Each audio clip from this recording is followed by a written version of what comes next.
anh để em đi một mình. Con đường dài lắm, không có anh em đi làm sao?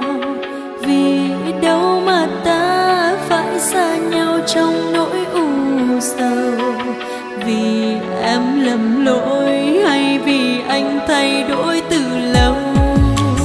Đôi lần suy nghĩ sao em cứ yêu anh thật nhiều, cho dù em biết trong trái tim anh nào có em.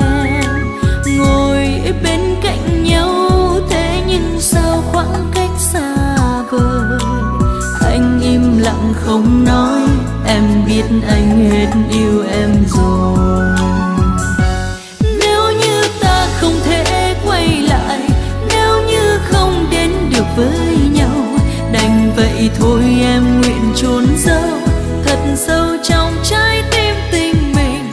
Ước chi mình chưa từng biết nhau, ước chi mình chưa từng gặp gỡ, thì tim em sẽ không tan vỡ, sẽ không đau buồn. Nắm tay anh giây phút sau cùng, đớn đau em vẫn thầm ước mong rằng ở đâu anh luôn hạnh phúc, đường anh đi sẽ không muộn phiền. Chiếc hôn này xin gửi đến anh, tiễn chân người theo cuộc tình mới, xem như một món quà sau cuối để anh đi được vui.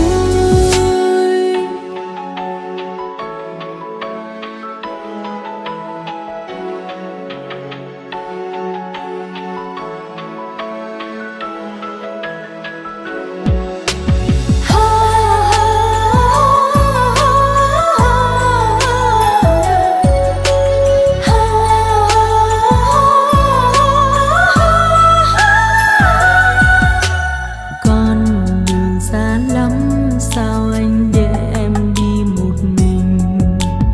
Con đường dài lắm, không có anh em đi làm sao?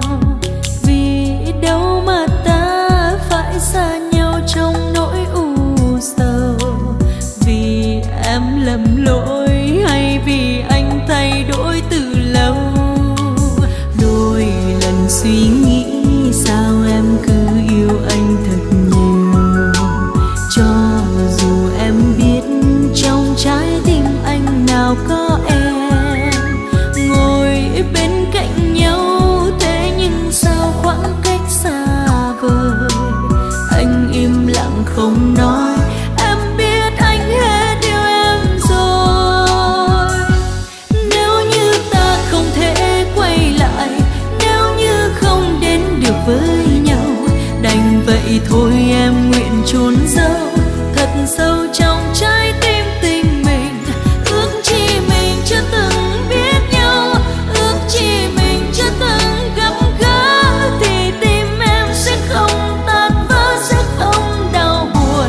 Nắm tay anh giây phút sau cùng, đớn đau em vẫn thầm ước mong rằng ở đâu anh luôn hạnh phúc, đường anh đi sẽ không muộn phiền.